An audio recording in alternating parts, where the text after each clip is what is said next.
بسم الله الرحمن الرحیم. با عرض سلام به کل بینندگان عزیز، با برنامه جدید با آقای یوسف علی هدایت، روشنفکر و مبارز از فرزندان بزرگ ملت ترک آذربایجان جنوبی اشغالی که همیشه ما را با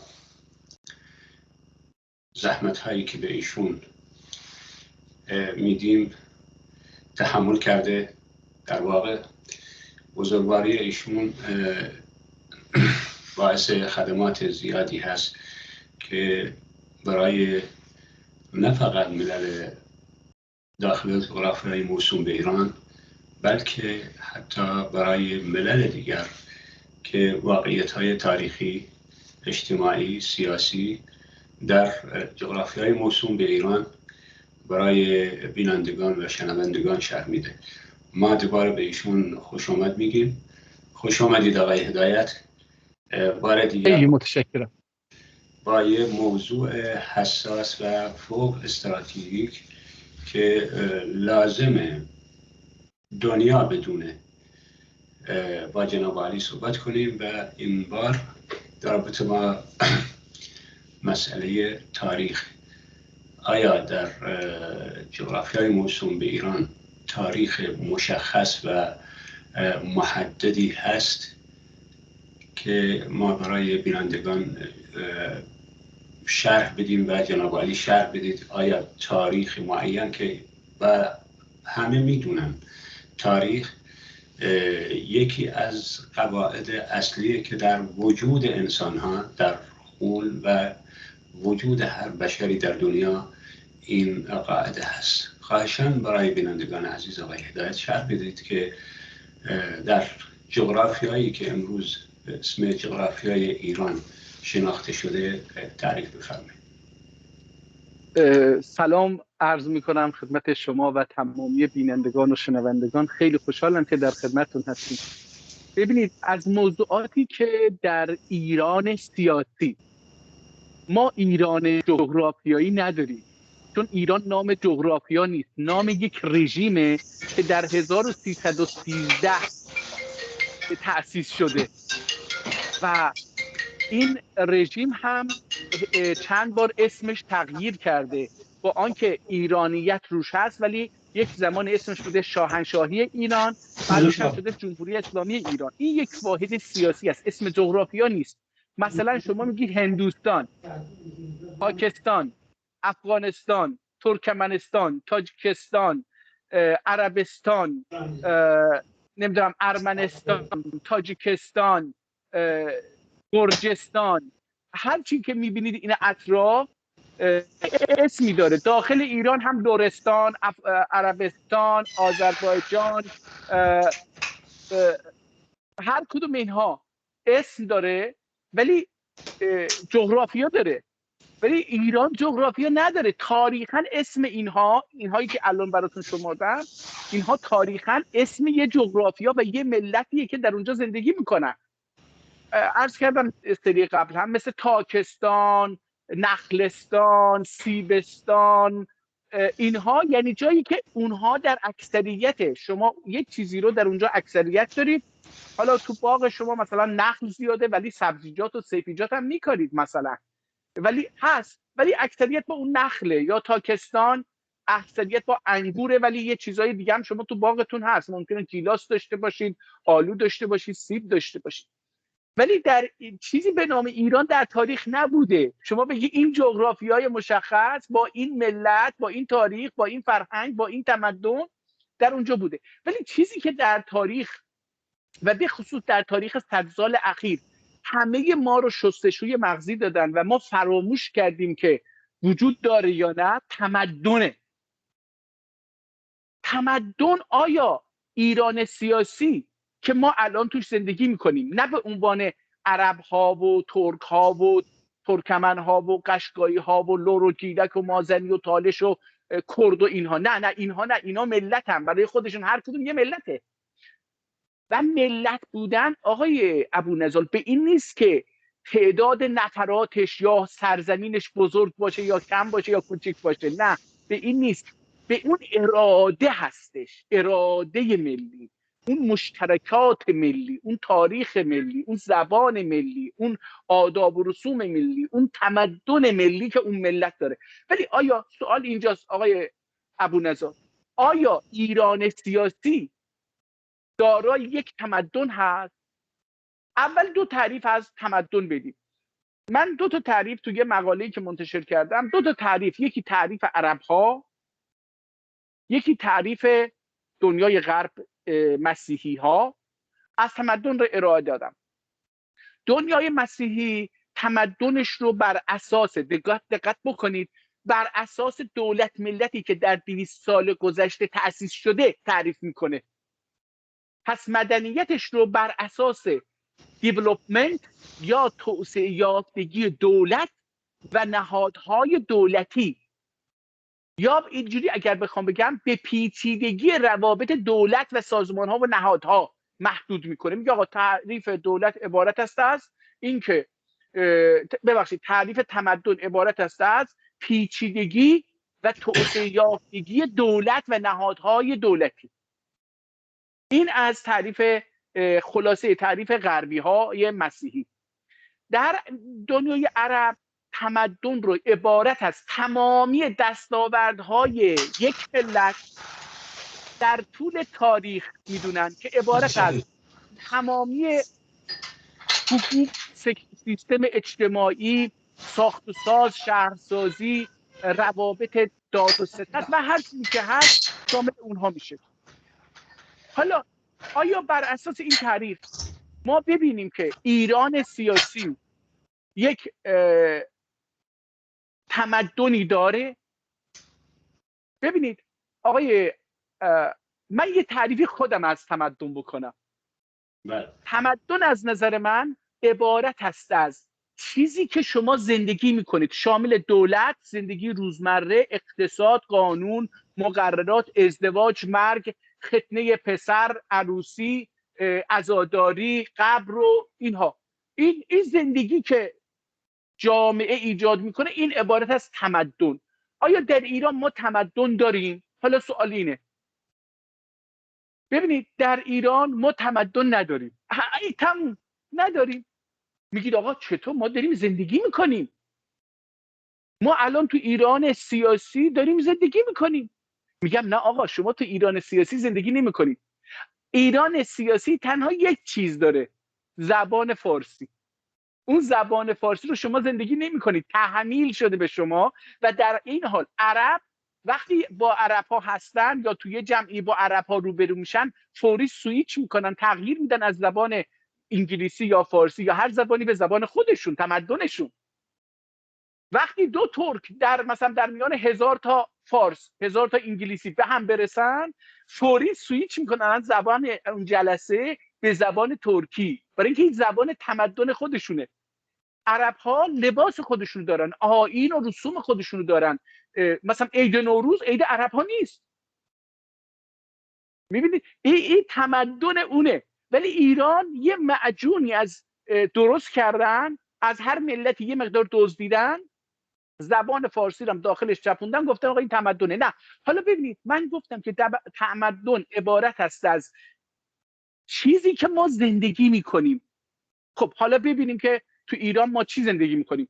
ما ماشین داریم آقای ابونظر، هممون ماشین داریم. اونایی که ماشین دارن خیابون ساختن تو شهرها، خیابون داریم، تو خیابون ها میریم، از سمت راست میریم، از سمت چپ میاییم. ماشین فرمانش تو سمت راسته، ببخشید چپه. عرضم به حضورتون ما هممون تو شهرها یک قانون رفت و آمد داریم، ماشین ها، آدم ها، قوانین داد و ستد داریم. ما تلویزیون داریم، رادیو داریم، ایستگاه رادیو تلویزیون داریم، روزنامه داریم، چاپخونه داریم، کتاب چاپ میکنیم. درست؟ ما تو شهرهامون در ایران سیاسی مدرسه داریم، دانشگاه داریم، بیمارستان داریم، مدیریت داریم، مدیر داریم، معاون داریم، سیستم اداری داریم، ارتش داریم، نیروی مسلح داریم، کارخونه داریم. و ببینید شمردم چی یاد داریم، درسته؟ حالا باید بپرسیم آیا اینها مال ایران سیاسی هست یا مال یک کشور، یک تمدن دیگه است که ما داریم ازش استفاده میکنیم؟ ببینید واقعیت اینه که ما داریم از یه تمدن مسیحی ماشین رو وارد کردیم، خیابون سازی، معماری شهری رو وارد کردیم، ساختمان سازی رو وارد کردیم، بیمارستان رو وارد کردیم، دارو درمان رو وارد کردیم، دانشگاه رو وارد کردیم، آموزش رو وارد کردیم، مدرسه رو وارد کردیم، سیستم نجات پرستی رو وارد کردیم، سیستم شستشوی مغزی رو وارد کردیم، عمل جراحی رو وارد کردیم، ماشین رو عرض کردم، حقوق رو، مجلس رو، پارلمان رو، سیستم پارلمانی رو، سیستم دولت رو، آقا سیستم دولت رو ما وارد کردیم. اینا مال تمدن ایران فارس نیست. ایران فارس دارای اینهایی که گفتم نیست. اینها همشون وارداتیه. ما اینها رو زندگی میکنیم، ما ماهواره نگاه میکنیم، ما الان تلفن استفاده میکنیم. هیچ کدوم اینها تمدن ایرانی فارسی، ایران مدرن، ایران سیاسی نیست. نه. پس به نتیجه میرسیم که تمدن یعنی خودساخته آن ملت یا این ملت هست. خودساخته یعنی مسائل فرهنگی، مسائل صنعتی، مسائل تاریخی، حوادث تاریخی، به اضافه مسائل فرهنگی و اجتماعی و حتی زندگی روزمره که روزمره و خانوادگی بله. و این میشه خصوصیت یک فرهنگ برای این ملت. این تمدن، فرهنگ نیست. این تمدن این ملت یا اون ملت هست. چیزی که شما از تمدن‌های دیگه میگیرید یا برای شما تحمیل میشه، این در واقع تمدن این ملت یا اون ملت نیست، بلکه چیزی که تحمیل شده. همینطور که الان ما مثلا قانون جزایی فرانسه در یکی از ماده هاش نوشته که آقا این قانون، هر قانون جزایی ساخته شده از فرهنگ و آداب و حوادث، یعنی حتی فرهنگ اون ملت. هر ملتی فرهنگ و خصوصیت خودش داره. پس آقای هدایت، الان ما با این جغرافیای سیاسی یا ایران سیاسی در واقع بیش از 6-7 ملت بزرگ هست که این ملت ها به این طبق گفته اونها تمدن ایران مبتلا شدن. تنها وسیله دفاع آقای هدایت این ملت های داخل جغرافی های موسوم ایران چیه که اینها به تمدن خود پایدار باشن، محافظ این تمدن خود باشن؟ خواهشان برای بینندگان. جناب ابونظر اجازه بدید اون بحث قبلی رو تموم بکنم. پس ما یک تمدن وارداتی داریم، وارد کردن برای ما زندگی میکنیم الان، ولی اکثر زندگی ما غربی هست. ولی ما غربی نیستیم، ما مثل غربی ها رفتار نمی کنیم، ما مثل مسیحی ها رفتار نمی کنیم. ما یه چیزهایی داریم که مال خودمونه، مثل دین.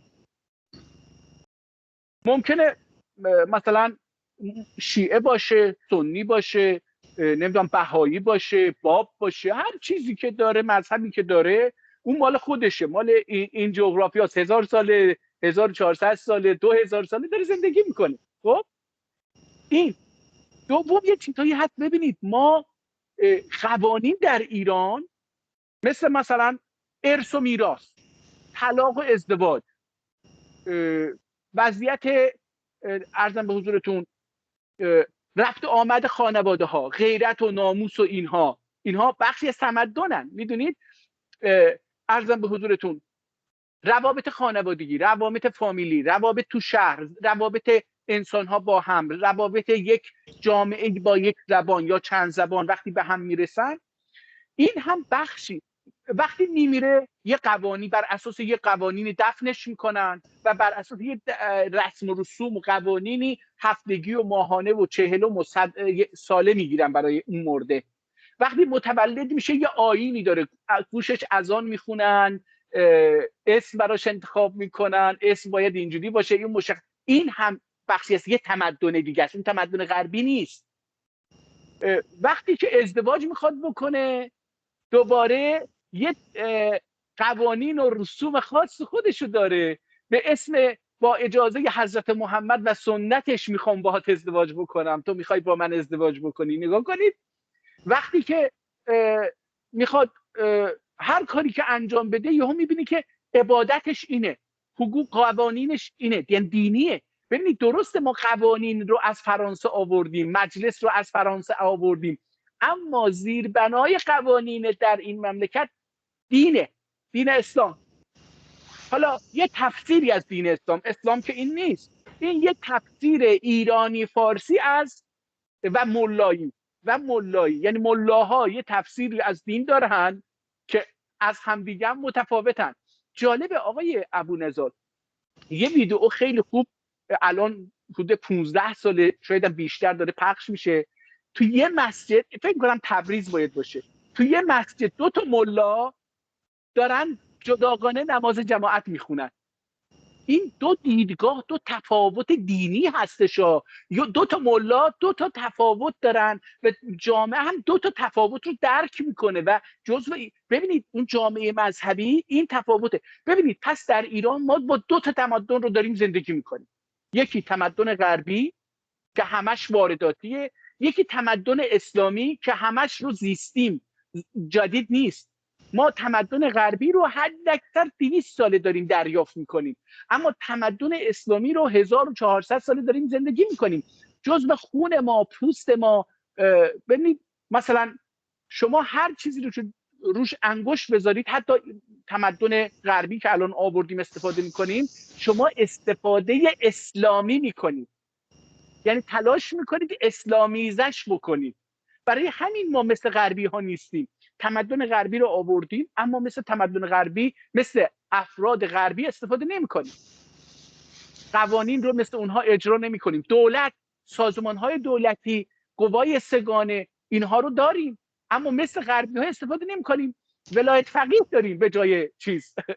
نگاه کنید اسمش دموکراسی اما ما انتخاب نمی‌کنیم، به ما تحمیل می‌کنن. در دموکراسی هیچ چیزی به شما تحمیل نمیشه، شما انتخاب میکنید، حتی انتخاب میکنید که اصلا نداشته باشید. دموکراسی اینه آقا من دیگه این آدم رو نمیخوام بره مجلس، این آدم رو نمیخوام بره رئیس جمهور بشه، اینو نمیخوام رهبر باشه. این تو دموکراسی شما، ولی تو دموکراسی که تو ایران به ما میگن غربی دموکراسی و تو قانون اساسی هم اومده حق ملت انتخاب، همه چیز بر اساس اراده ملت هست، اما ما اجراش نمی‌کنیم، برای اینکه این یه تفسیر خاصی از اسلام توسط روحانیت فارسه، رهبران فارسه، منافع ملی فارسه. خب حالا جناب ابونضار، پس ما داریم در 2 تمدن غربی و اسلامی زندگی میکنیم. شما حالا به من بفرمایید، من از شما سوال میکنم، شما 2 تا 3 تا علایم تمدن فارسی ایرانی به ما بگید که 200 سال سابقه داشته باشه. زبان فارسی 90 سال نیست هنوز، 87 ساله که به شما تحمیل شده. این از زبان فارسی. عید نوروز که مال شما نیست عرب ها، ما هم که بهش بایرام میگیم و این اصلا این شکلی که بود نبود، یعنی با این مشخصاتی که الان عید نوروز میگیرن این اصلا 20 سال پیش نبود، 30 سال پیش نبود، 40 سال 50 سال پیش اصلا یه چیزی وجود، یه چیز دیگه بود. اینها بر اساس سیاستاشون تغییر دادن. خب شما بفرمایید به عنوان یه آدم بی‌طرف فرض کنیم، هر دوتامون الان برای یه لحظه بی‌طرف باشیم، این ایران سیاسی، این زبان، این فارسی، این ایران از آثار تمدنی چی داره که به ما بگه داریم؟ اون وقت من براتون توضیح میدم که ملل در اینجا چه تمدنی دارن.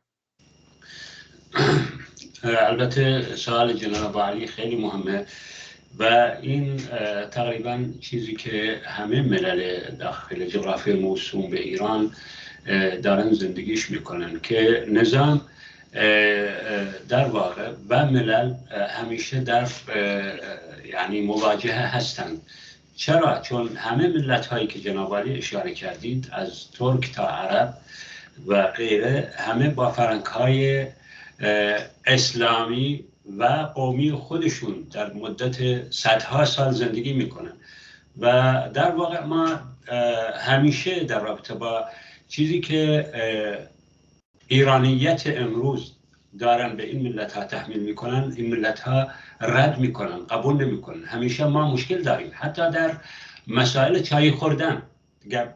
از این یعنی چیز بداییه، حتی در چای خوردن مثلا در الاهواز با فرهنگی که ایرانیت آورده اختلاف داره. پس در واقع ما اگر نگاه کنیم به تاریخ تمدن ایرانیت، چیزی در حواشی ما نیست.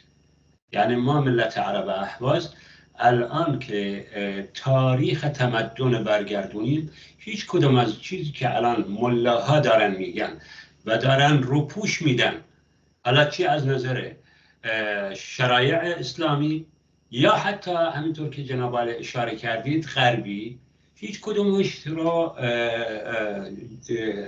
فعال نیست یا خدمتگزار یا همون واژه یا همون چطور تعریف کنم، در واقع تعریفی براش پیدا نمی کنم که این حقیقتا چیزی که نشون میده ایرانیت هیچ تمدنی نداره و ما شاهد هستیم نه فقط در رابطه با رفتار و کردار روز، بلکه حتی در مسائل فرهنگی و حتی تمدن تاریخی دیگر اصلا ربطی به این ملت ها نداره.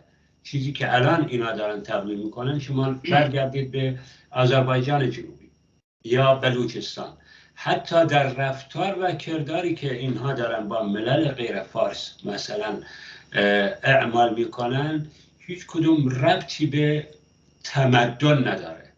یه چیز جدید که خودشون دارن بر سر این ملت ها میارن، از نظر آداب و رسوم تا حتی رفتار روزانه. پس این دلیل میشه که این ایرانیت هیچ ربطی اولا به این ملل ندارد، به اضافه اینکه نشون میده که خود ایرانیت اصلا تمدن نداره. چون اگه تمدن داشت این ملل به آسانی میتونستن یا اصلا در وجودشون هست یک مسئله ازدواج یا یک مسئله برخورد اجتماعی ممکنه اگر در الاهواز یا آذربایجان بیفته ممکنه این ملت قبول کنه. چرا؟ چون میگیم این یک تمدن تاریخی در این ملت بوده پس قبول میکنه. ولی ما برعکس ببینیم تا الان این ملت ها با فرهنگ خودشون با تمدن خودشون دارن زندگی میکنن و دارن مبارزه میکنن و این دلیله که بله ایرانیت یا ایران سیاسی تمدنی خاصی برای خودش نداره، به اضافه اینکه چیزی که وارد کرده اونم میخواد تحمیل کنه ولی عاجز مونده، چون ارتباطی به تمدن اون ایرانیتی که اینا ساختن نداره و ملت ها اصلا قبول نمی کنن. من تا این حد میتونم اینطور توصیف کنم تمدن ایران سیاسی الان، چون همه چیزش همینطور که جناب عالی گفتید وارداتیه، ولی نمیتونن درست حتی اون وارداتی بودنشو ایفا کنن یا اجرا کنن روی این ملت ها. بفرمایید آقای سیاد. سپاسگزارم، بسیار عالی. ببینید من یه مثال دیگه بزنم برای اینکه مشخص بشه تمدنی که الان در ایران ما ایران سیاسی ما زندگی میکنیم، این تمدن ایرانی نیست. بهترین نوعش چیزیه که اونا فرهنگ مینامن و نمیدونن معنیش چیه. یعنی نمیدونن معنای فرهنگ چیه و برای همینم با تمدن اشتباه گرفتن. تعریفی که از فرهنگ میکنن معمولا باید رفتار، بینش، دانش، علم، آموزش، سیستم آموزشی باشه. مثلا معلم ها به خودشون میگفتن که فرهنگی، هنوزم میگن فرهنگی. کجا کار میکنی؟ اداره فرهنگ. ببینید این مفهوم عملی زندگی فرهنگ بود در ایران. ولی ما الان مثلا هر چیز رو اینا میگن فرهنگ. نه، فرهنگی نیست. فرهنگ همون باید سیستم آموزش بشه. حالا ببینیم آیا سیستم آموزش و کتابت و نوشتن اینها ایرانی هست، فارسی هست، جدید، قدیم، غربی هست، اسلامی، چیه؟ ببینید تا 110 سال پیش ما رمان نداشتیم، اصلا نمیدونستیم رمان چیه. متوجه هستید؟ حکایت نداشتیم، داستان به سبک امروزی نداشتیم. مثلا تو آذربایجان، حالا آذربایجان بحثشو میکنیم دوباره، به این برمیگردیم. آذربایجان و عرب ها و اینها تمدنشون تمدن خاص خودشون دارن. مثلا مثال میزنم برای اینکه کاملا دوستان متوجه بشن. ببینید در آذربایجان داستان وجود داشت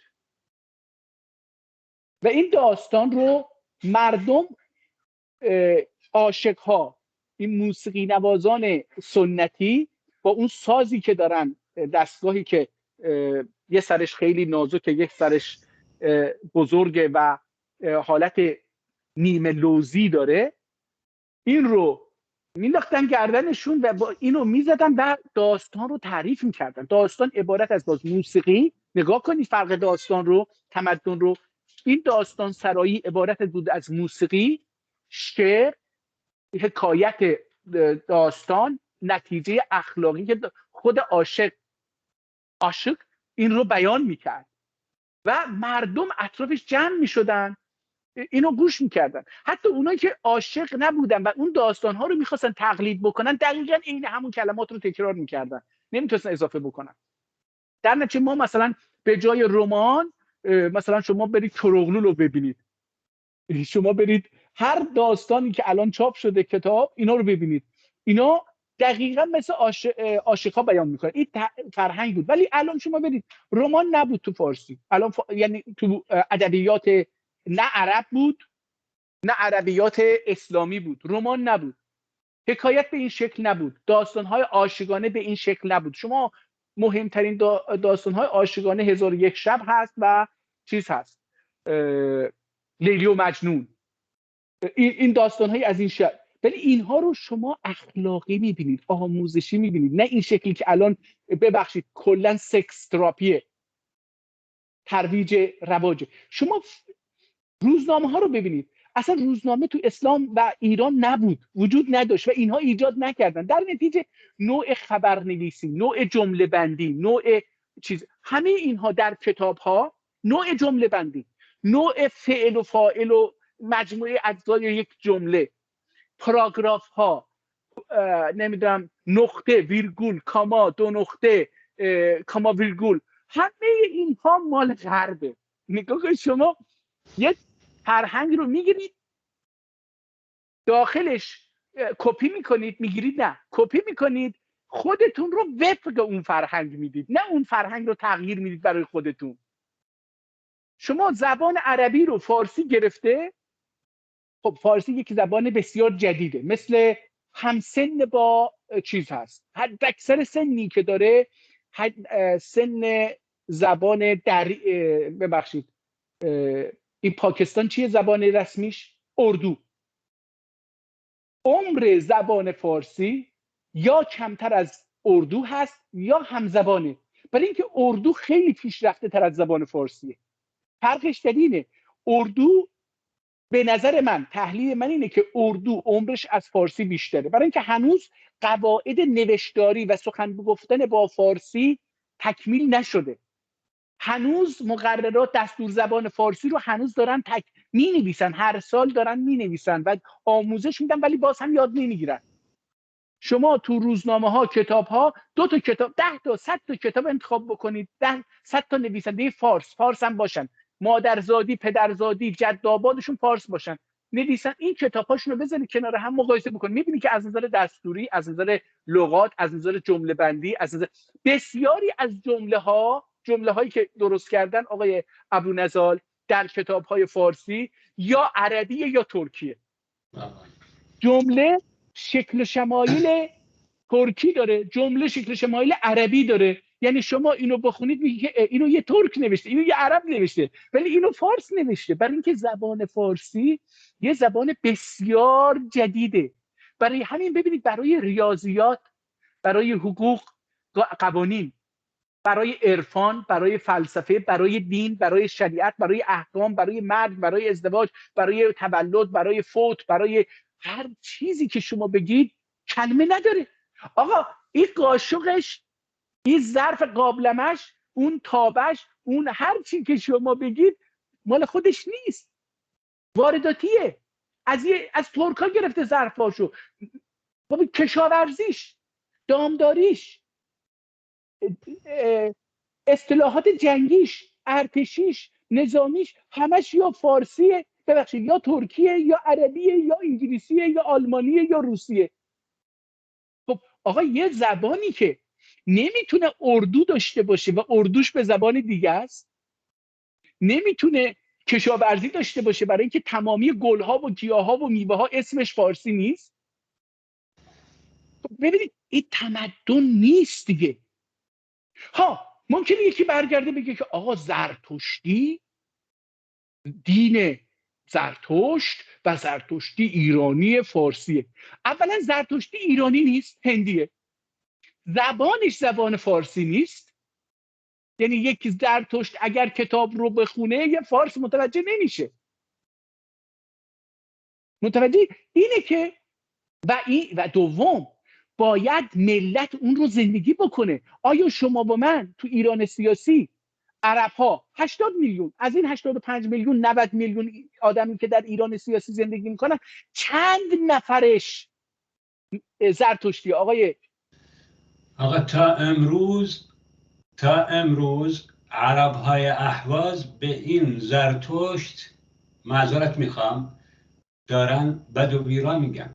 یعنی کسی قبول نمیکنه، کسی قبول نمیکنه. فکر نکنم حتی در مردگانمون یکی به دین زرتشت ایمان آورده. و این موضوع حتی در قرآن کریم در رابطه با زرتشت و آتش پرستی و الی آخره اصلا مردوده. پس در واقع در ملت عرب الاهواز اگر من یادم باشه من در قرآن چیزی ندیدم که به آتش پرستی، ببخشید به زرتشتی، آتش پرستی یه چیز دیگه است. آتش پرستی جدایی از زرتشته. بله، چون که بشر از وقتی که آتش رو کشف کرد و تونست این رو اهلی بکنه، یعنی بتونه روشن بکنه، خاموش بکنه، بتونه نسوزه، نذاره دیگران بسوزن یا جنگل ها و مراتع اینا بسوزه، این آتش رو رام کرد.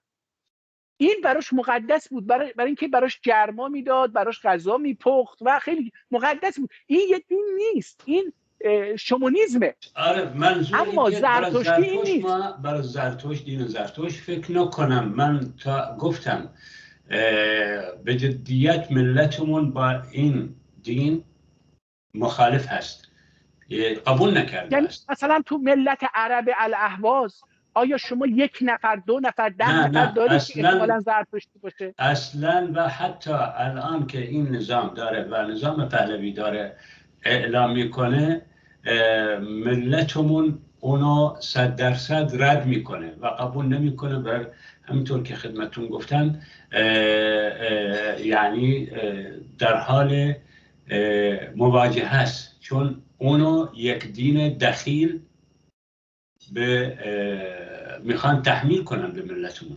داره ملتمون مبارزه میکنه، البته نیست در واقع. و همیشه ملت عرب اهواز از فرهنگ و تاریخ و تمدن خود دفاع میکنه و هر چیز غیر عرب را یک تمدن دخیل و فرهنگ دخیل به خودش میدونه. من عمرا نشنیدم یک عرب دین زرتشت رو تقبل کرده یا تبنی گرفته. من احتمال میدم آقای ابونضال که تو آذربایجان در میان ترک ها یه 10-20 نفری زرتشتی شده باشن. اونهایی که اونقدر برینشون، این مغزشون شستشوی مغزی شده که نه ملیت نه تمدن خودشون را درکی از تمدن ندارن، بعد اخیراً به خاطر تعصب به ایرانیت و اینها این دین رو پذیرفتن. ولی در زندگی نمی کنیم. یعنی چی؟ گفتم یعنی باید اکثریت یک جامعه یک چیزی رو زندگی بکنن. ماشین رو، قانون رو، شما هر چیزی رو که بگید ما زندگی میکنیم، هممون زندگی میکنیم. شما یه نفر نشون بدی که بگه آقا من دوست ندارم دیگه سوار ماشین بشم و اصلا سوار نمیشم. محدود تعدادش ممکنه 10 نفر تو کل این 90 میلیون 10 نفر باشن که بگن آقا ما از ماشین بدمون میاد. بله تو دنیا یه عده هستن، تو جهان مسیحیت، تو اسلام من ندیدم، نشنیدم، نخوندم تو اسلام، ولی تو جهان مسیحیت یه عده هستن که اینها میگن آقا ما باید مثل دوره حضرت مسیح زندگی بکنیم، نباید از برق و ماشین و اینا استفاده نمیکنن، ولی مثلا وقتی بیمار میشن میرن بیمارستان جدید،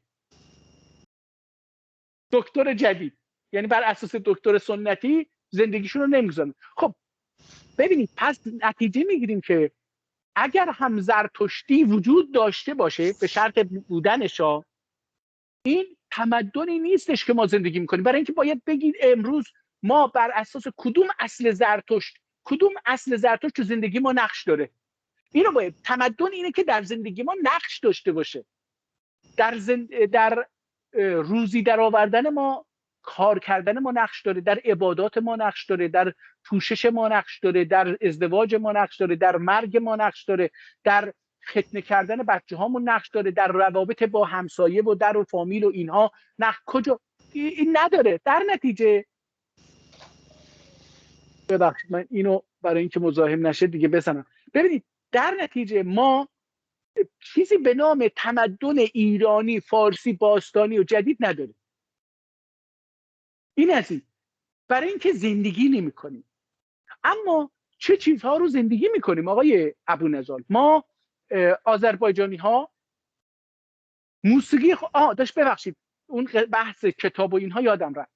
ببینید شعر خودش نیست، شعر رو از عرب گرفته، هم قوافی رو، قافیه ها رو، هم اوزان رو، هم شکل ترکیب کلمات رو از عرب گرفته. اصلا کل علم و هنر شعر عربیه، با کلمات نسبتاً فارسی، 20%، 25%، 30% فارسی، بقیه عربی، یه شعر درست کردن. خب کجای این میتونه وقتی شما قالب رو از عرب گرفتید، کلمات هم 70-80% عربیه، تازه ادعا میکنید شعر مال منه؟ نه.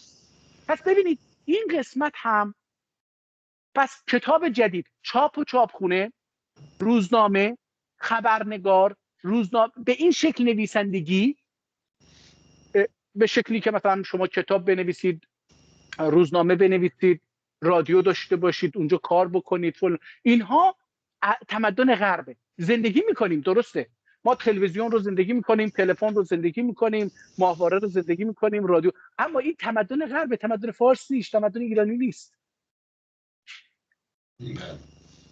زبانش هم گفتم، زبان هم که خود زبانی که الان تو ایران به نام زبان فارسی به ما تلقین میکنن و ما بعضیامون میپذیریم، این زبان هم که 70% عربیه، 60% به گفته خود فرهنگستان، رئیس فرهنگستان زبان فارسی حداد عادل، 60% عربیه، 40% اون 40% باقی مونده هم 1% های فارسی، ترکی هستش، انگلیسی، آلمانی، روسی، ایتالیایی، اسپانیایی. شما چی میخواید بگید آقا یه 10-15% بره اونجا، زبان فارسی میشه 10%. یعنی برای همین گفتم که زبان پاکستان، اون زبانی که در پاکستان به اردو معروفه، اون میتونه ریاضیات رو، حداقل یه بخشیشو، اخلاق رو، شریعت رو، دین رو،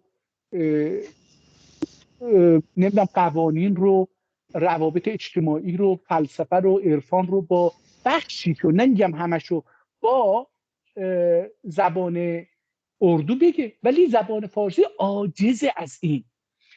برای همینی که من فکر میکنم و تقریبا میتونم بگم 90% مطمئنم که زبان فارسی عمرش هنوز به زیر 300 ساله، زیر 300 ساله. حتی شما اگر به کتاب‌های قدیمی نگاه بکنید که اینا ادعا میکنن ایرانی ها نوشتن که ایرانی نبودن، ابو علی سینا و نمیدونم فلان و اینها هیچ کدوم ایرانی نبودن. اونها از نظر فکری، زیستی، تمدنی عرب بودن. یک کتاب برای ابن سینا نوشته شده به فارسی که خود مقدمه نویسه اون نوشته که به احتمال زیاد این کتاب رو کسی دیگری نوشته ولی به اسم ابن سینا منتشر کرده گذاشته. ابو ریحان بیرونی و الی آخری، همه اصلا از اسمش معلومه. یه چیزی خیلی مهم آقای هدایت در رابطه با همین فارسی را پاس بداریم به قول خودشون، گفته رفسنجانی یه مؤسسه بزرگی تأسیس کرد، مطرح کرد که آقا ما یک مؤسسه یا یک مرکز تحقیقاتی بپا کنیم که کلمات دخیل در فارسی را خارج کنیم مثل کلمات عربی و ترکی، و در نهایت با اینکه میلیاردها پول صرف این مسئله کردن در نهایت به صفر رسیدن، چون اگه میخوان کلمات عربی، حروف عربی و ترکی و غیره رو در بیارن اصلا لغتی فقط میمونه، ممکنه لغت اشاره، با دست باید اشاره بدن که واقعا این آقای هدایت در رابطه با الان، من دوباره تکرار میکنم، الان با این نظام های دشخیم، حالا چه در عهد پهلوی چه در عهد خمینی، ملت ها مبتلا شدن. این نظام اصرار بر این داره که تمدن خود و فرهنگ خود را به ملت ها تحمیل کنند. وظیفه ملت ها چیز در دفاع از تمدن خود، فرهنگ خود و وجود خود. ببینید اول باید ما به عنوان روشنفکران این جوامع و ملل به ملت خودمون بگیم که آقا چیزی به نام فرهنگ و ادب و تمدن فارسی ایرانی وجود نداره.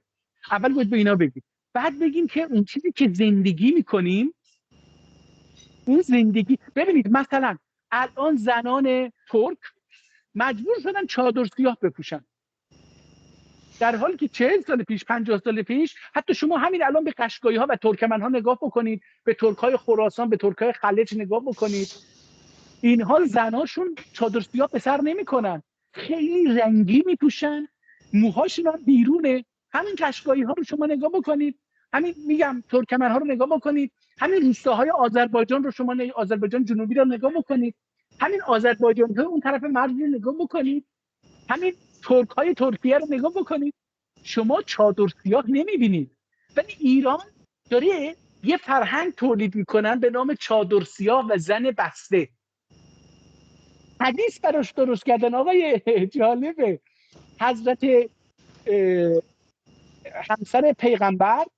همسران پیغمبر، دختران امام ها، خصوصا خانم زینب تو میدان جنگ بوده، از میدان جنگ پا شده رفته مجلس یزید، اونجا سخنرانی کرده و بعد میگن آقا حدیث درست کرده فارس که اگر زن رو داخل صندوق بذارید، درشو 70 تا قفل بذارید، از اینجا ببرید تا مکه زیارت بکنه، هیچ کس نبینه و دوباره برگردونید، ثواب و گناهش یکسانه. در حالی که ما تو مثلا شما تو قشقایی برید بگید آقا زنتون نباید لباس رنگی بپوشه، باید با همین مانتوها، با همین چادر سیاه بره سر کارو بیاد، یا تو جامعه بره، تو عروسی بره و فلان، یا مردها و زنها رو اصلا جدا بکنید. نگاه کنید اینه، نمیتونید با قشقایی ها درگیر میشید. ایران تلاش میکنه یه در این 90 سال، 89 سال، در این 88-89 سال داره تلاش میکنه یک فرهنگ بسازه، تمدن نه، یک فرهنگ بسازه. فرهنگ عبارت از آموزش. گفتیم آموزش یعنی میخواد به شما آموزش بده که آقا ببینید عید نوروز هست، شما عید نوروز حالا براتون رشوه میده. آقای ابونضر به تمامی این ملل رشوه میده که نوروز رو جشن بگیرن. آقا بین 13 روز تا 20 روز تعطیلات رسمی، حقوق 2 برابر، یعنی یه عیدی میده.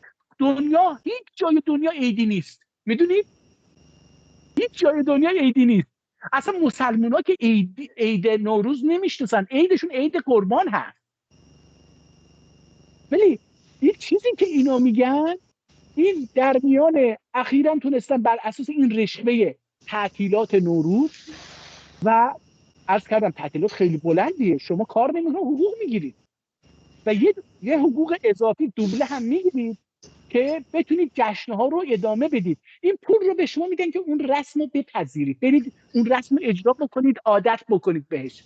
حالا بسیاری از ما تو ایران عید نوروز رو به خاطر چی میشناسیم؟ به خاطر اون تعطیلات، به خاطر اون پول حقوقی که میگیریم، به خاطر اون ریخت و پاشا، به خاطر اینکه میریم حالا تو اینجا و اسمش این نیست. ما میگیم که زیارت ها جزء چی هست آقا؟ تو اسلام هستش، ما چی میگیم بهش؟ حق چی والدین، زیارت فامیل رو چی میگیم بهش تو اسلام؟ ما اینا اربعینی دارن.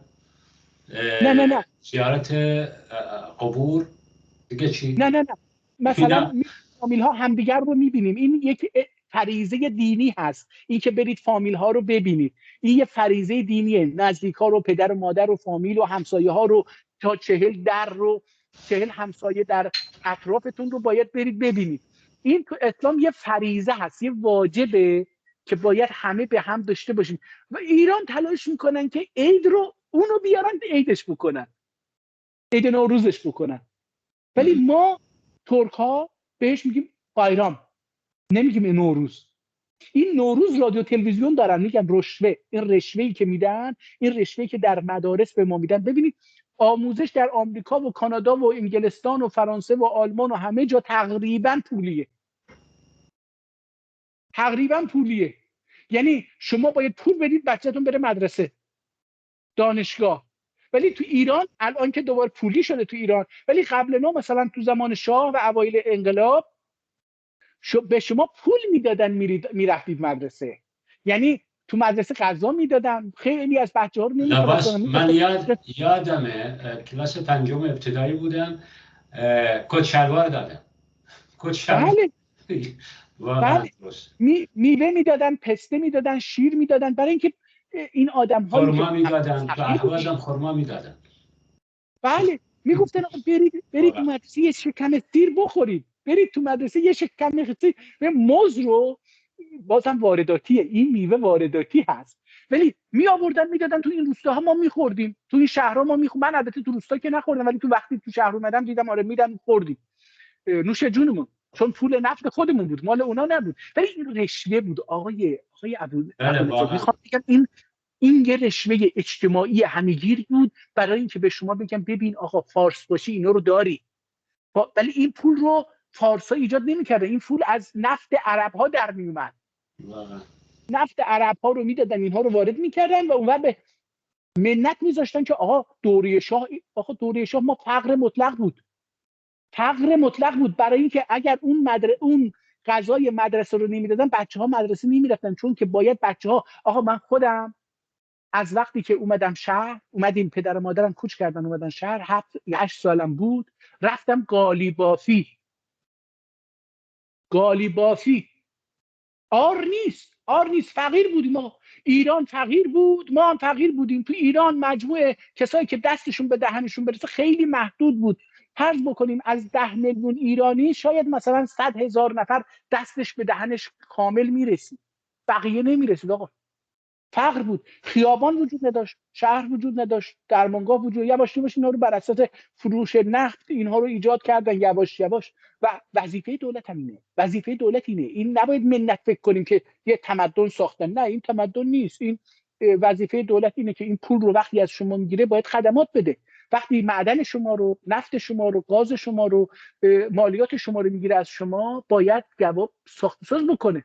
یک کارخونه دار هم وقتی میخواد زمینی رو میخره، کارخونه میذاره، باید برای کارگرش یه امکاناتی بده، یه حقوقی بده، یه چیزی بده. مردم که ببینید ما درکمون از دولت و فارس غلطه. ما باید اول به ملتون بگیم که آقا شما ترک، شما عرب، شما لور، شما قشقایی، شما ترکمن، شما بلوچ، شما کرد، شما یه فرهنگ دارید. ببینید لباس شما عرب ها، کرد ها، ترکمن ها، قشقایی ها با کجای فارس ها میخورد؟ اصلا فارس ها لباس دارن؟ شما برای من بگید فارسا لباس دارن ندارن، رقص دارن ندارن، موسیقی دارن ندارن، ساز دارن ندارن، چی دارن آقا اینا؟ معماری دارن ندارن، شهرسازی دارن ندارن، مهندسی دارن ندارن، کویر دین زندگی دارن میکنن، ندارن، دین هم که ندارن، دین هم ندارن، واقعا دین هم ندارن. در بحث سابق جناب عالی اشاره کردید آقا ممکنه هر تمدن یا فرهنگ مرحله معینی داره، ممکنه حالا بر اثر جنگ ها یا بر اثر حوادث تاریخی یک ملت ضعیف میشه یا یک فرهنگ از بین میره و حتی اینا اگه ادعا میکنن تمدن از بین نمیره. آقای منظور یه بحثی رو این آقای خاتمی درست کرد، گفتگوی تمدن ها. انگار که تمدن ها تا دیروز می جنگیدن، ایشون گفت آقا بیا با هم گفتگو بکنیم این تمدن ها. آقا تمدن ها در تاریخ همدیگه رو میسازن، تکمیل میکنن، رشد میدن، به همدیگه به قرض میدن. ببینید همین زبان فارسی تمامی استخوان بندیش، تمامی وجودش وابسته به زبان عربی. آیا زبان عربی و عرب ها با این زبان مخالفت کردن تا تاریخ؟ نه.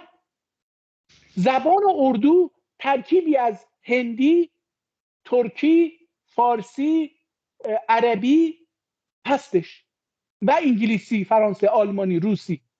زبان اردو. حالا شما بگید که آیا این زبان ها و این تمدن ها، اصلا این تمدن غربی که اومده داخل ایران الان ما باهاش زندگی میکنیم، آیا این تمدن غربی با تمدن شما دشمنی میکنه؟ نه.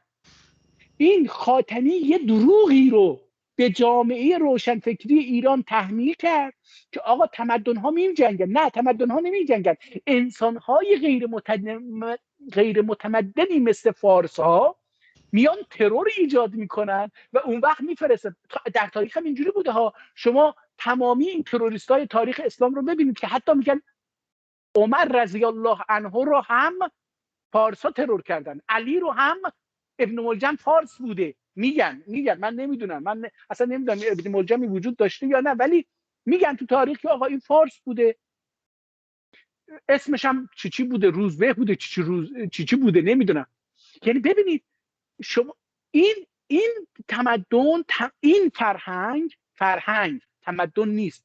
این فرهنگی چیزی که به نام فارس و ایرانی میشناسن به ما غالب میکنن، با تمدن ها جنگیده، مقاومت کرده. ببینید من مثال میزنم براتون، خاتمی چقدر اشتباه کرده، چقدر این جامعه رو تغییر داده از چیزشو. ببینید وقتی ماشین اومد، اتومبیل، اینها جلوش وایستادن، حرامش کردن ماشین رو. وقتی واکسن اومد، واکسن برای اولین بار اومد در قاجاریه آورد، گفتن هر کس واکسن بزنه بچهش ولد و زنا میشه. نگاه کنید، ببینید اینها گفتن، اون تمدن نگفت که من نه اجازه نمیدم واکسنم بره اونجا. ما یه استاد داشتیم دکتر مهدی محسنیان راد، از تمدن یه مثال زد خیلی جالبه، من اینو فراموش نکردم. الان 33 ساله ازش فاصله گرفتم ولی این مثال رو دارم هنوز. میگفت که ببینید ما در اوایل سال مثلا 54 55 اونهایی که سینما میرفتن فیلم ژاپنی میدیدن، آقای ابونضر متوجه نمیشدن. نگاه کنید، رفته سینما فیلم ژاپنی دیده که یکی به خواهر یکی تجاوز کرده ولی نمیدونه کی به کی تجاوز کرده، کی خواهر کیه، کی مادر کیه، کی زن کیه. برای اینکه اصلا ایرانی نمیتونه تشخیص بده یه فرهنگ دیگه، یه ملت دیگه با یه چهره دیگه هست، همه رو عین هم میدونه. چینی رو عین هم میدونه ولی اینا متفاوتن انسان ها. ولی وقتی اوشین این سالهای دور از خانه اون سریال رو داد، جالب بود. ایرانی ها در اثر ممارست و تمرین و اون رشوه‌ای که تلویزیون بهشون میداد، مفت برنامه رو پخش میکرد، یک کار تحقیقاتی انجام داده. هر دوتای این چیزی که میگم بر اساس تحقیق بود، مثال ذهنی نبود، مثال تحقیقاتی بود. ایشون تحقیق کرده بود که مثلا میگم سال 54 کسایی که سینما میرفتن، از مجموع کسایی که سینما میرفتن فیلمو میدیدن میومدن بیرون، پرسیده که آقا این آرتیست کی بود، خائن کی بود، اون خواهر کی بود، فلان اسمش چی بود، گفته بودن نمیدونیم. مثلا 90% گفته بودن نمیدونیم. وقتی این اوشین سالهای دور از خانه رو نشون داد، همون تحقیق رو رفته تکرار کرده، دیده که اکثر کسانی که تو ایران سیاسی زندگی میکنن مورد سوال قرار گرفتن، اکثرشون اسم 52 کاراکتر ایرانی رو ژاپنی رو میدونن. اسم 52 کاراکتر او ژاپنی رو میدونه. برای چی؟ برای اینکه شما وقتی یه چیزی رو ببینید، زیاد هم ببینید، عادت میکنید. ببینید یه خانومی تو رادیو، من داشتم خودم اینو زنده گوش میکردم، یه بحث برنامه‌ای بود صبح ساعت 10، رفت از یه خانومی پرسید که الگوی زن شما چی هست؟ گفتش که اوشینه و توضیح داد که اوشین کار میکنه، زندگیشو بچه‌هاشو اداره میکنه، تلاش میکنه شوهرشو جامعهشو ببره جلو، کمک بکنه. ولی فاطمه چی؟ ما فاطمه کار نکرده، چیز نکرده، چادر سرش بوده، اگه بوده که نبوده. میدونی عرب‌ها چادر نداشتن ها. این هم یکی از اون چیزهایی که دارن تحمیل میکنن به جامعه جهانی، حداقل تو ایران. ببینید این تمدن یعنی اون ژاپنه.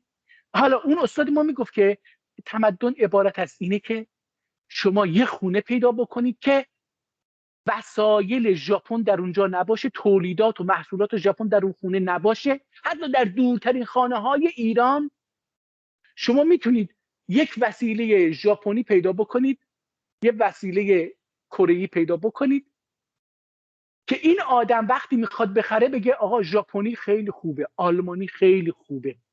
آیا شما دیدید که این ژاپنی، آلمانی، این انگلیسی بگه آقا کالاهای من رو نبرید ایران؟ نه، برای اینکه تمدن‌ها با هم نمی‌جنگن، بلکه آدم‌های عقب مانده متعصب که میخوان جامعه عقب بمونه، جالب اینه، میخوان جامعه عقب بمونه، با تولیدات تمدنی دیگر ملل مخالفت میکنن. گفتم با ماشین مخالفت کردن، با واکسن مخالفت، با مدرسه. آقای ابونضال جالبه، ترک ها در تبریز یکی از ترک ها بچه‌شو میفرسته میخواد بفرسته بره ملا بشه تو نجف.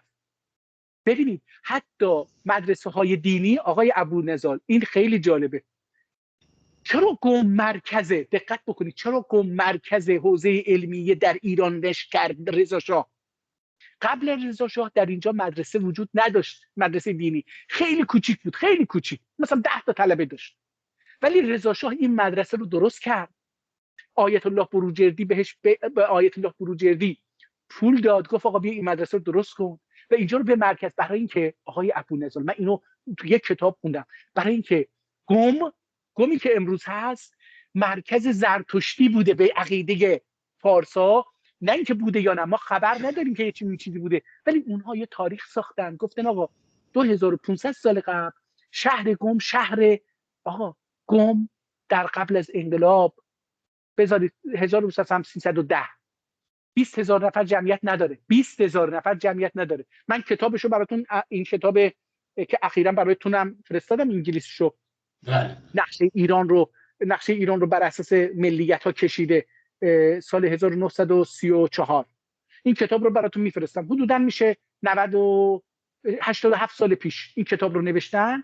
این کتاب رو من براتون فرستادم.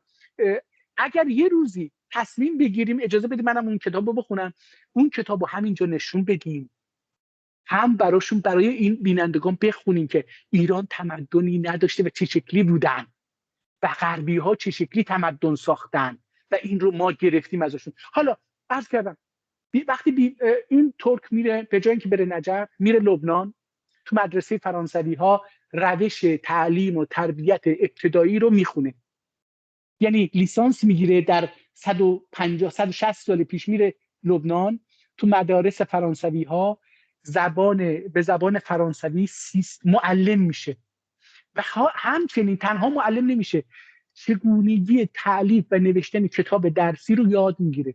میاد تبریز یک کتاب مینویسه به نام آنا دیلی، ترکی زبان مادری، اسم کتابش هست آنا دیلی، زبان مادری.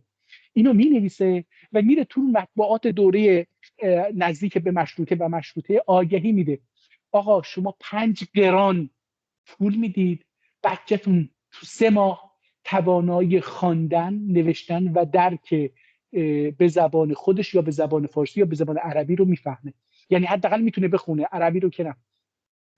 و ببینید اینهایی که مخالفن، دقت بکنید، اینهایی که مخالفن میریزن مدرسه رو آتیش میزنن، خود این آدم رو با گلوله میزنن.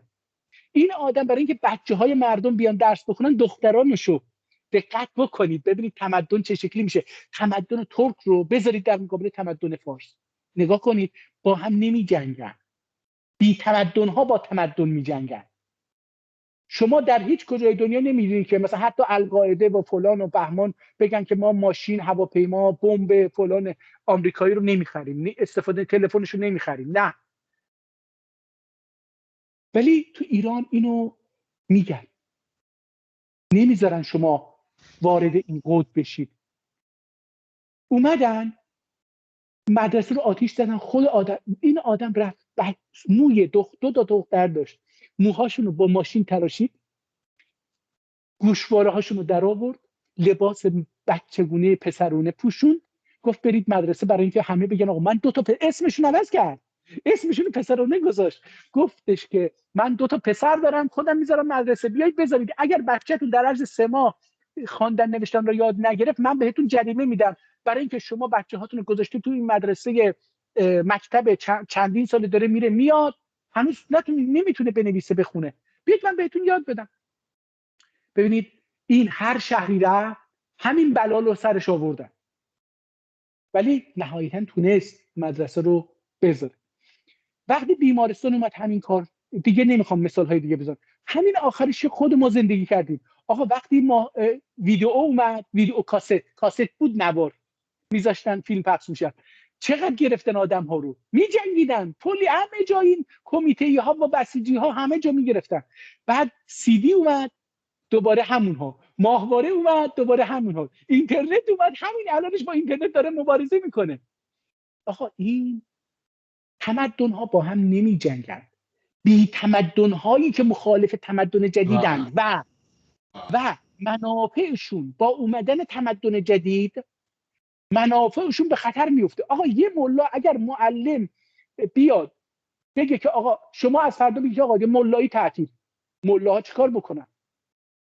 باید با شما بجنگن، نذارن که شما بچه مردم رو درس بدید، مدرسه داشته باشید، آموزش داشته باشید. دین رو شخصی ها برن بگن، بگه آقا من صبح میرم سر کار، شما رو عرض میکنم، خودم عرض میکنم، من به اندازه ملاها درس دینی خوندم تو حوزه علمیه، فرض بکنید که من صبح برم تریلر برونم، شب بیام پشت تلفن همین کامرا شروع بکنم بگم آقا اسلام در قرآن چی هست، در حدیث عکسشه، در روایات عکسشه. نگاه کنید اینجا دیگه اون فرهنگ فارسی که بر اساس حدیث‌های گلابی و تاریخ سازی گلابی آدم‌های گلابی ساختن و مقدم بر قرآن شده از بین میره و من دیگه از این مردم نه خمس میگیرم، نه زکات میگیرم، نه مال امام میگیرم، ولی خودم میرم کار زندگیمو میکنم، میام شبم دینمو درس میدم. ولی مولای نیست. مولا نباید اجازه بده من رشد بکنم، من بیام درس بدم، من بیام نظر دینی رو اعلام بکنم، برای اینکه اون کار نمیکنه، میتونه صیغه بکنه 10 تا هر چقدر که بخواد و برای خودش درآمدی داره فقط از حرف زدن. یعنی من ندارم، من که خودم میرم کار میکنم. اون نوحخانه باید با شما مخالفت بکنه. ببینید این تمدن نیست با شما میجنگه، یه عده آدم هایی که منافعشون در مخالفت با تمدن جدید با شما میجنگن. بله، پس به نتیجه میرسیم که در واقع حالا شما سوال اصلی شما الان میرسیم، بفرمایید. در خدمت شما. به نتیجه میرسیم که در واقع ایران یا ایرانیت هر کاری که داره انجام میده برای محو تمدن و فرهنگ ملل داخل جغرافیای موسوم به ایران هست، یعنی چیزی ارتباط به یک تمدن تاریخی که خودشون ادعا میکنن ندارن، بلکه میخوان وجود این ملت ها، تمدن این ملت ها را از بین ببره. سوال آخر آقای هدایت در رابطه با همین موضوع، پس تمدن این ملل برای حفظ تمدن خود ملت عرب، ملت ترک، بلوچ، کرد و غیره، چه وسیله‌ای، چه روشی باید اجرا کنن که بتونن از تمدن خود دفاع کنن؟ ببینید آقای ابونضال، تمدن‌ها از بین نمیرن، عرض کردم اصلا از بین نمیرن. دارن آقای تمدن‌ها هدایت، با هم همکاری میکنن. من شما الان توضیح میدم، استاد. شما بله. سوال شما رو جواب میدم، سوالتون جواب میدم. ببینید تمدن‌ها با هم همکاری میکنن، میان به هم دیگه کمک میکنن، بهتر میشه. ببینید الان زبان عربی و زبان ترکی به کمک تمدن غربی اینترنت ما داریم با هم صحبت میکنیم، به ملتمون داریم حرف میزنیم، بهشون میگیم آقا این زبانی که ببینید زبان ما رو تضعیف کردن، بعضی از آداب و رسوم ما رو ضعیف کردن، اما تمدن ما رو نتونستن از بین ببرن. شما عرب ها همون عرب هستید، روش هم هستید، حالا یه مقدار ایران تلاش کرده شما رو تضعیف کرده، یه مقدار، ولی نه نتونسته شما رو از بین ببره. ببینید به شما گفته عرب زبان، من حتی دیروز پریروز خوندم که گفته آقا یکی نوشته بود که 70% خوزستان فارسن، ولور، بختیاری، ولی آقا الان همین الانش 80% اونجا عربه، همین درصدش، همین الان تو آذربایجان، تو ترکمن صحرا، تو قشقایستان 1% فارس نداریم. همین الان که من با شما صحبت میکنم سال 2024 هست، 1% فارس نداریم تو آذربایجان، تو ترکمن صحرا، تو قشقایستان نداریم. ببینید این نشون میده که فارس ها تلاش کردن با رشوه، با ترس، با اعدام، با کشتار، با زندان، با قانون، با زور و شکنجه تضعیف بکنن. تا یه حدودی در بعضی از شهرها، نه روستاها، دقت بکنید، در بعضی از شهرها تونستن تضعیف بکنن، تونستن حزب پان ایرانیست و پان ایرانیست ها رو دست و پا بهشون بدن. آقا تو اداره ها جا دادن، استخدام کردن، عرب، ترک، کرد، اینها رو تو اداره ها استخدام کردن. ایران یه کاری کرد، ببینید این بهترین مثالی که براتون میتونم بزنم، وقتی که کردها اومدن بر علیه ایران مبارزه کردن، اینها اومدن یه جمعیتی ساختن، یه بسیجی ساختن برای کردها، اسمشو گذاشتن پیشمرگان کرد. اینها بهشون حقوق میدادن که برن خودشون کردها رو بکشن. دقت بکنید، پیشمرگان کرد مزدورانی بودن که حقوق ماهیانه میگرفتن از فارسا که برن برادران و خواهران و فامیلای خودشون رو بکشن. این همون کاریه که ایران در الاهواز میکنه، در آذربایجان میکنه، در ترکمن صحرا میکنه. ببینید یه بخشی از فارس ها رو میفرسته به الاهواز، میفرسته به ترکمن. یه بخشی از، مثلا من الان متوجه شدم که بلوچ های شیعه رو برداشته از سیستان و بلوچستان در حقیقت فرستاده تو ترکمن صحرا، اونجا زمین های مردم رو به زور گرفته بدون اینکه پول بده به دولت، به مردم صاحب اون زمین، گفته که بلوچا باید اینجا ساکن بشن. نگاه کنید آقای هدایت، ما ملت ها چه وسیله‌ای برای دفاع از خب وجود من و دارم حفظ همینو دارم توضیح میدم، همینو دارم. باید بشناسیم که آقا این زمین مال منه، این زمین نباید بفروشم به فارس. اگر این اداره من کار نمیتونم بکنم باید از بین بره. من اینو بهتون میگم، اگر تو پالایشگاه آبادان، هر پالایشگاهی، اگر عرب ها اکثریت کار اونجا رو در دست ندارن باید از بین بره، چون که اون برای از بین بردن عرب ها منافع صرف خواهد شد. اگر اداره ها، سازمان ها عربی نیستن، زبان عربی توشون رسمی نیست، باید از بین بره. همونطور تو آذربایجان من آقا یکی از مشکلات آذربایجان رو در اینکه لباسش رو هم از دست داده، تبدیل شده مثل فارسا شده از نظر ظاهری. اگر ملل در ایران رو کنار هم بذارن، عرب مشخصه، بلوچ مشخصه، کرد مشخصه، لور مشخصه، قشقایی مشخصه، ترکمن مشخصه، گیلک هم مشخصه، مازنی هم مشخصه، تالش هم مشخصه، آذربایجانی و فارس مشخص نیستن اصلا کدوم یکی آذربایجانی کدوم. البته شهری ها رو دارم میگم، شهری ها رو دارم میگم. ولی الان آقای ابونضار، دخترای جوان آذربایجان و ترک دارن لباسهای خودشون رو، لباس ملی رو میپوشن، تو خیابونا راه میرن، من به اینا تک تکشون افتخار میکنم، تک تکشون افتخار میکنم. میدونید برای چی؟ برای اینکه اون با یک رژیم با لباسش مبارزه میکنه، با پوشاکش مبارزه میکنه، با رنگ لباسش مبارزه میکنه. میگه من چادر سیاه تو، مانتوی سیاه تو رو نمیپوشم که شبیه کلاغ‌های دستخورد تو باشم. من یک هویت لباسی دارم، پوشاکی دارم. من یه هویت ملی دارم که با اون افتخار میکنم بیام خیابون.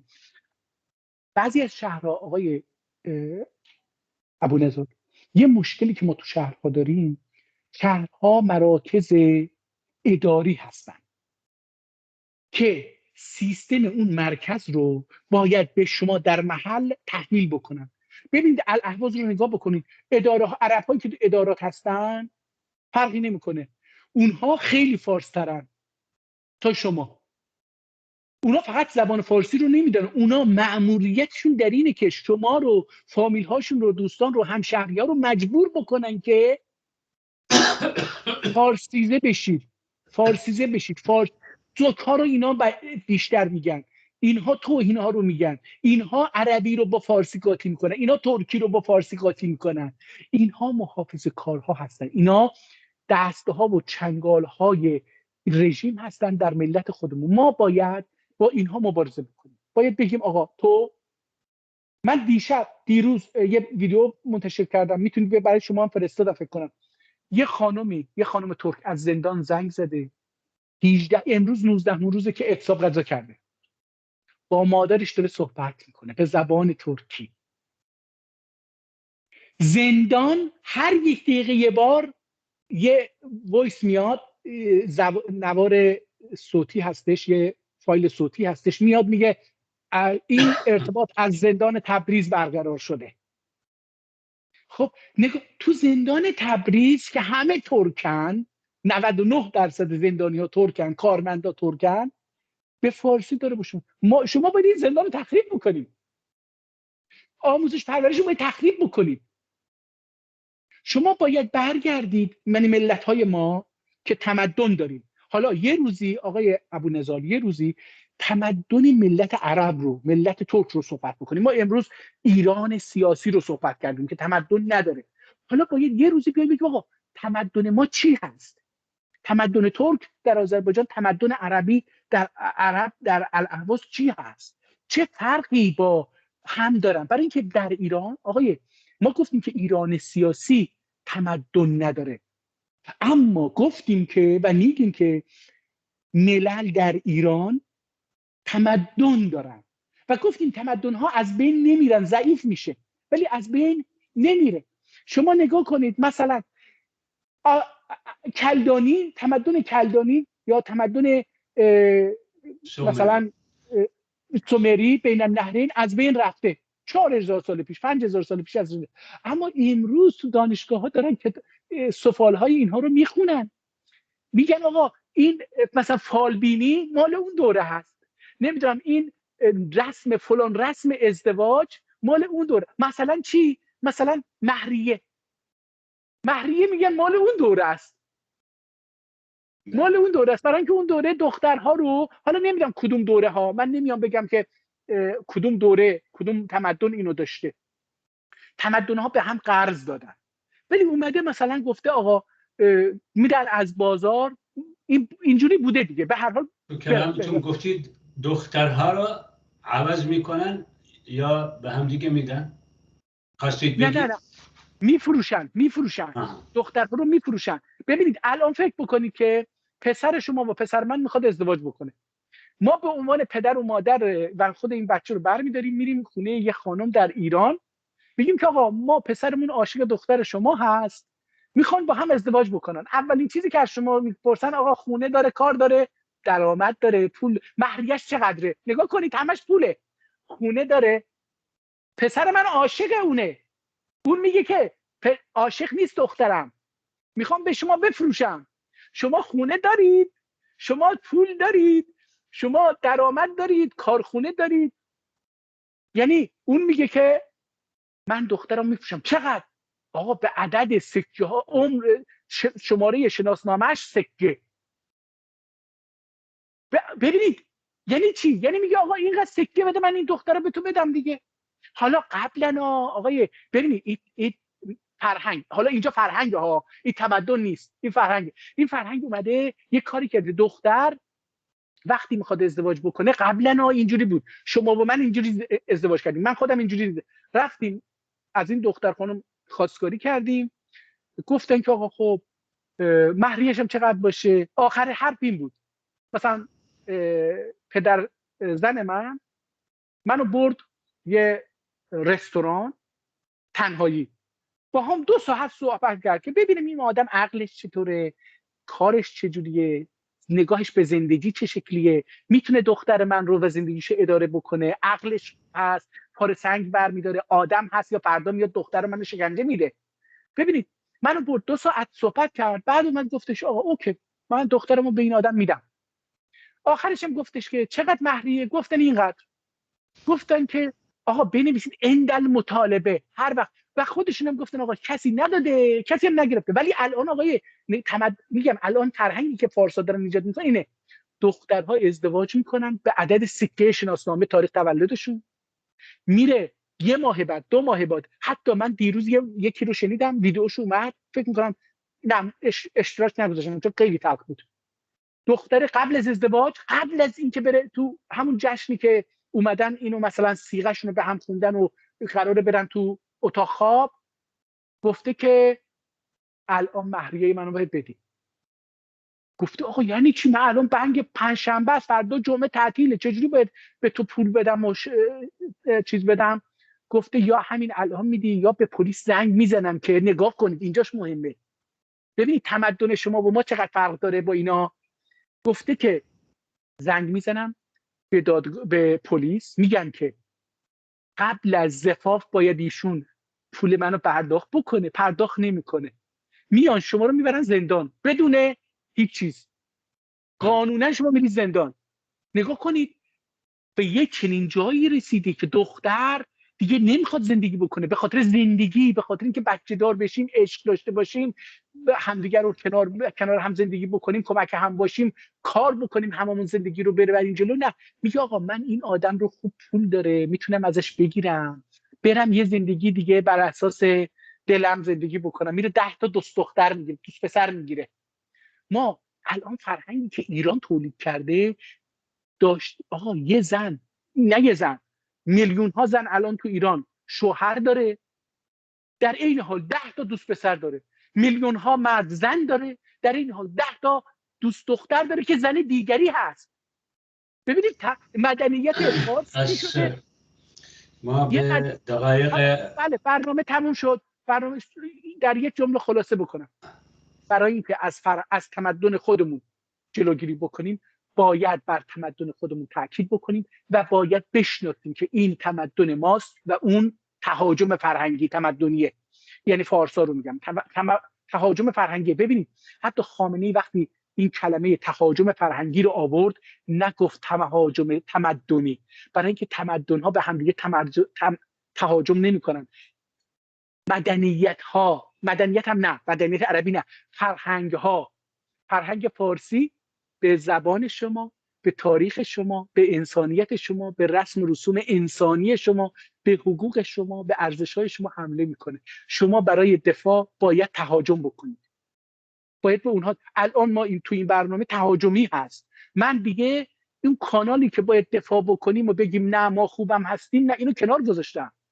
ما الان میگیم آقا شما چیزی ندارید، ما داریم، روی داشته های خودمون باید تاکید بکنیم. ممنونم، به هر حال اگر سوالی بود در خدمتتون هم، ولی امیدوارم که دفعه بعد بتونیم روی تمدن ملل در ایران صحبت بکنیم. با عرض تشکر مجدد از جناب علی و از بینندگان که ما را تحمل کردن. این برنامه ویژه در واقع که ما باعث افتخارمون هست که با آقای هدایت در رابطه با مسائل حساس در واقع که همه محتاج اونیم باید بفهمیم که اشغالگران دارن چی کار میکنن، یا اون شوفونیسم حقیقتا که میخواد هویت، فرهنگ و تمدن ملت هامون از بین ببره برای بینندگان روشن میکنه. انشالله در برنامه های آینده همینطور که استادمون فرمودن در رابطه با تک تک تمدن و فرهنگ ملل داخل جغرافیای موسوم به ایران که دولت‌های متوالی ایرانیت سعی میکنن وجود این ملت‌ها را از بین ببرن، انشالله شرح خواهیم داد. با عرض تشکر مجدد آقای هدایت تا دیدار بعدی. بسیار بسیار ممنون و متشکرم. روز و شبتون بخیر. همچنین شبتون بخیر.